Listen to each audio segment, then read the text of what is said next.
Olá a todos, boa noite se você está vendo essa aula ao vivo, bom dia ou boa tarde se você está vendo a gravação dela. Independentemente do horário que você está vendo, essa aula é muito importante que a gente vai tratar sobre laudos. Laudo é a base da perícia. Se você não souber fazer um laudo, você não consegue fazer uma boa perícia. É como você vai demonstrar para o juiz o seu conhecimento, ok? Então vamos começar aí que essa aula vai ser um pouco mais longa que o normal. Primeira coisa importante saber, o que é um laudo? Provavelmente se você já está aqui, já conhece, já viu, você sabe o que é um laudo. Mas é importante você ter isso bem guardado na sua cabeça, por quê?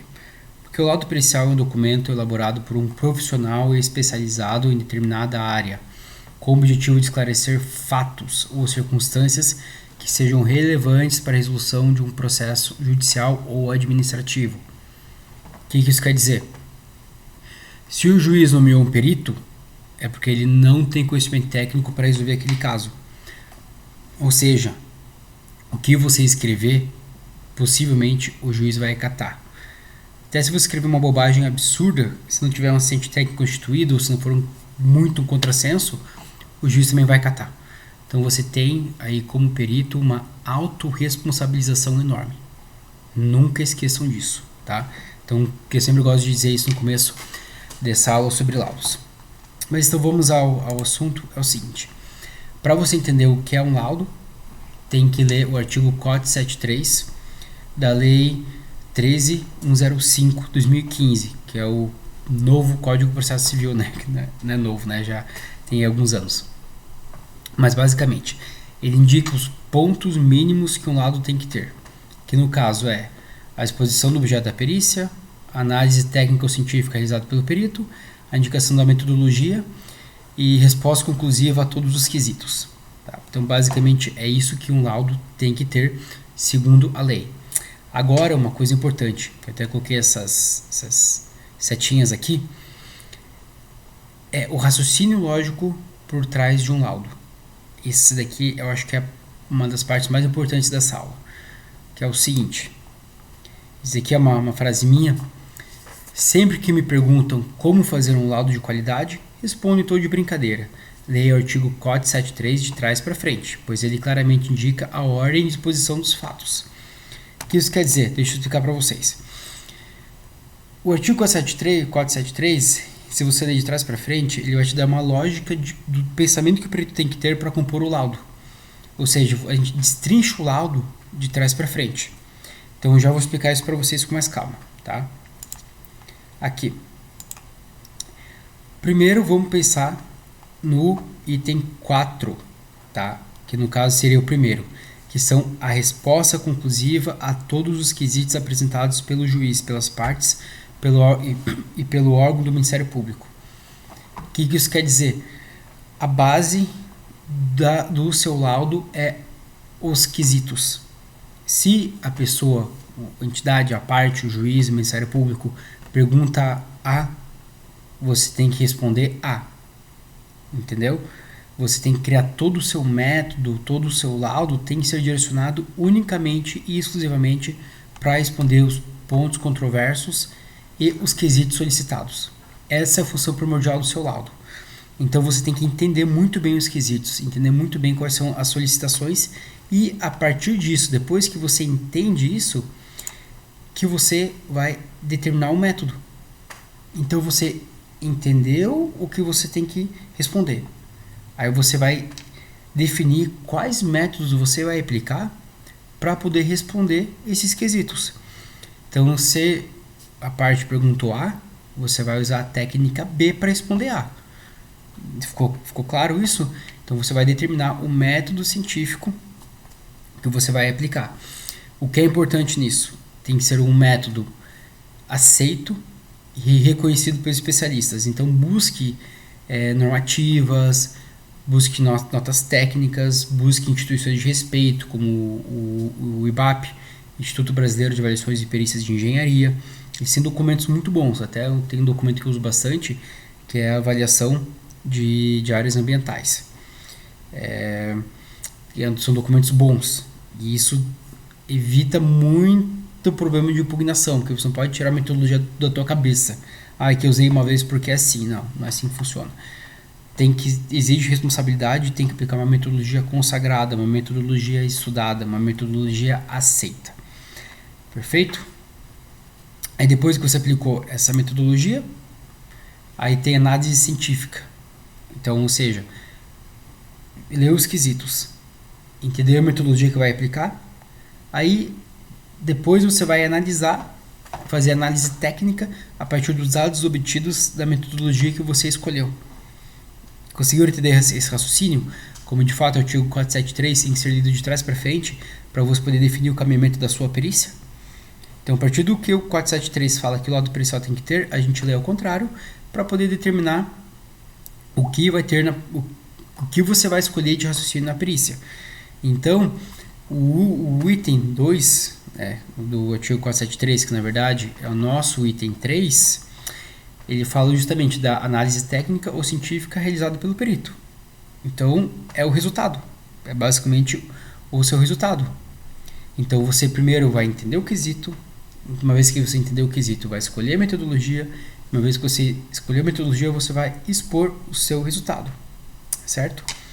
Aí nós temos aqui também, que no caso é o nosso item 4 e é o item 1 do artigo 473, que é a exposição do objeto da perícia.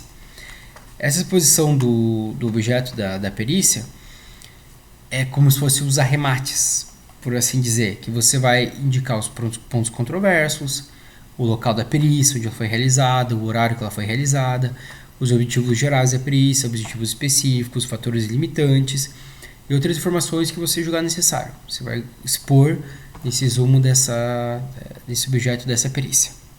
Perfeito? Até aí tá entendido? Se tiver alguma dúvida, pode parar e perguntar, tá? Não tem nenhum problema, tá? Então, agora, sobre a sequência de itens do laudo pericial. O que é importante? O que eu acabei de mostrar para vocês, aqui, nessa sequência aqui, do artigo 473, dessa inversão, é para você montar o teu raciocínio, para você definir qual é o caminhamento da sua perícia. Porém, você não vai expor desse jeito. Você não vai expor os dados dessa maneira inversa. Por que não? Porque o artigo 473 ele também é muito claro, tá? Numa questão aqui. Parágrafo 1º. No laudo, o perito deve apresentar sua fundamentação em linguagem simples e com coerência lógica, indicando como alcançou suas conclusões. Em resumo, você tem que explicar como você fez o procedimento para, caso necessário, o assistente técnico poder replicar. Então, se você apresentar de trás para frente, primeiro responder quesito, aí daí você colocar método, aí colocar resultado, aí depois colocar uma introdução, é a linha certa de raciocínio para você definir o que fazer no teu laudo, o que você vai fazer para resolver a problemática da perícia. Você primeiro tem que começar entendendo os quesitos. Mas você expor isso dessa maneira não é uma maneira lógica. Você tem que expor de uma maneira lógica para o entendimento ser completo. Principalmente para os advogados e para o juiz, que muitas vezes não vai ter o conhecimento técnico necessário para poder julgar e avaliar esse laudo. Então, por isso que eu proponho, tá, essa itemização. Essa itemização é a que eu uso nos meus laudos, tá? Essa itemização é o passo a passo do laudo. Então, como que funciona esse passo a passo? Primeiro, a gente vem com a introdução. O que é a introdução? É aquilo que a gente tinha chamado de exposição do objeto da perícia. Pontos controversos, local da perícia, objetivos gerais específicos, fatores limitantes e outras informações que o perito achar necessário. O horário, quem esteve presente, como foi o caminhamento de campo, alguma informação específica, o clima, choveu, não choveu, enfim, o que o perito achar importante expor nesse caso. Depois você vem para os materiais e métodos, que é aquilo que a gente falou que é o item 2. Desculpa, é o item 2 que a gente falou, mas é o item 3 da normativa, que você vai explicar quais métodos você usou. E, geralmente nas perícias, principalmente nas que eu faço, que são voltadas para a área ambiental, você usa muitos materiais e métodos, não é somente um. Você usa muito equipamento, muita técnica, muitas análises usa topografia, usa ecologia, usa definição de estágio sucessional, usa normativas, análise de documentos, uma série de questões. Então, você tem que especificar cada técnica que você usa. Para poder simplificar, eu deixo bem separado a técnica 1, técnica 2, técnica 3 e vou enumerando técnica por técnica, explicando o método, explicando a origem, de onde que eu tirei isso daí, tá? Aí depois nós vamos para o resultado. O resultado é o que resultou da aplicação das suas técnicas. É basicamente descrever o que você observou a partir da técnica aplicada. Isso é importante, ó. O resultado não precisa ser ainda a questão mastigada, totalmente mastigada para os advogados e para o juiz entender. Ele pode ser um pouquinho mais técnico. Você vai simplesmente dizer, ó, eu fiz essa técnica, por exemplo, uma técnica de SIG, Sistema de Informações Geográficas, e obtive o resultado que a área desmatada é de 20 hectares. Então eu consigo fazer essa correlação. Eu fiz um inventário florestal e o resultado foi de 150 metros cúbicos de madeira. Eu vou explicar esses resultados que eu obtive a partir de cada técnica. Não ainda de uma maneira muito consolidada, por assim dizer, pode ser separado, tá? Aí nós vamos aí para o item 4, que é resumo das conclusões. Aqui sim é muito importante você entregar o resultado mastigado, quase que os quesitos respondidos. Você vai poder, eu concluo a partir da análise de SIG que no ano de 2008 ocorreu desmatamento, numa proporção de 10 hectares.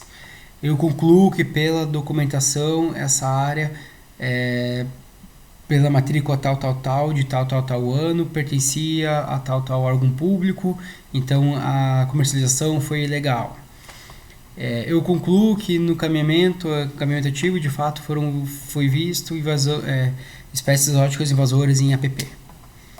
Eu concluo pela metodologia do IBAP São Paulo que a valoração ambiental da área é de R$450 mil. Entenderam? Assim que funciona. O resumo das conclusões tem que ser o mastigado, já bem claro, itemizado e numerado. Isso é bem importante para o lado ficar bem claro. Aí, depois, referências bibliográficas, daí é de César o que é de César, os devidos méritos a quem criou as metodologias que você está aplicando. Aí, por fim, a gente vem para essa parte que é muito importante, que é o cerne, igual eu falei, o motivo do laudo existir. Resposta aos quesitos. Essa resposta aos quesitos é tão importante que se você não fizer bem feito, você não vai estar cumprindo o teu objetivo como perito. Você ainda corre o risco de não receber seus honorários, porque você tem que estar cumprindo o seu labor pericial da melhor maneira possível. Isso é o quê? É responder os quesitos de maneira satisfatória e de maneira correta e de maneira coerente. Então, como que eu faço? Geralmente até coloco no documento separado, quando eu vou colocar no sistema, né, no EPROC, no ProJude, dependendo do estado. E eu coloco assim, primeiras respostas do magistrado. Ele pergunta, tal situação, tal, teve desmatamento? Aí eu falo, sim, teve desmatamento de tantos hectares conforme item 4 do laudo. Eu não faço resposta muito extensa. Eu respondo o cerne. Sim, não, aconteceu, não aconteceu. Respostas diretas, respostas conclusivas, respostas firmes para não deixar dúvida. Aí eu justifico essas respostas referenciando o próprio laudo.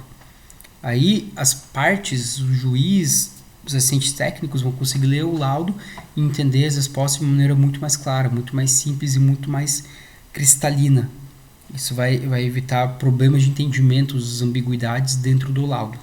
Então essa é uma parte bem importante fazer dessa maneira. Aí você vai responder os quesitos do magistrado, a parte 1, parte 2, Ministério Público, enfim, quem estiver envolvido aí no caso, no processo da perícia. Alguma dúvida até agora? Posso prosseguir? Perfeito. Qualquer coisa pode também mandar as dúvidas por e-mail ou no chat, que daí eu consigo responder também, tá? Não tem problema. Então, agora aqui algumas considerações finais importantes. Um resumo, né, do que a gente falou. Como fazer um laudo de qualidade é ler o artigo 473 de trás para frente. Tenham isso em mente. Entender os quesitos. Uma vez que você entender os quesitos, você define a metodologia. Define a metodologia, você obtém os resultados dessa metodologia e a partir disso você entende a parte da introdução, que é a exposição completa, global, uma visão global do objeto da perícia. Lembrando que é diferente você ter raciocínio de perícia, de como você vai colocar isso no seu laudo.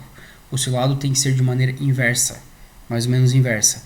Primeiro colocando a introdução, que é a exposição do objeto da perícia, os materiais e métodos, os resultados e por fim você vai responder os quesitos. Então essa é a sequência lógica e racional. Por quê? Porque o artigo 473 pede: no laudo o perito deve apresentar sua fundamentação em linguagem simples e com coerência lógica, indicando como alcançou suas conclusões. Isso é essencial. E pegando o gancho de em linguagem simples, para os acadêmicos que estão se aventurando em perícia, texto acadêmico é diferente de um laudo pericial. São coisas completamente diferentes. Tem alguma coisinha ou outra em comum? Tem. Mas lembre que são coisas diferentes. Não adianta você querer escrever um texto científico, acadêmico, que quem vai ler, se interessar, são pessoas da área, são pessoas que já têm um certo entendimento de um texto, de um laudo, que um leigo num assunto, um juiz que nunca ouviu falar aquilo na vida, tem que compreender. Então tome muito cuidado com isso quando vocês forem escrever um laudo. Vocês que estão vindo do meio acadêmico e estão começando agora em perícias, ok? Isso é essencial. Acho que por hoje é só. Caso tenha alguma dúvida, pode me mandar. Esse material aqui vai ficar disponível no nosso link do Drive, principalmente essa parte aqui da itemização, que é bem importante vocês terem isso em mente. As dúvidas podem mudar para o meu e-mail que você já conhece, que é o ians@ceb.edu.br, e nos vemos na próxima aula com algum outro assunto relacionado a perícias. Muito obrigado a todos, um bom descanso e vamos sempre manter um estudo e um aprendizado contínuo, que esse é o segredo de ser um bom perito. Até a próxima!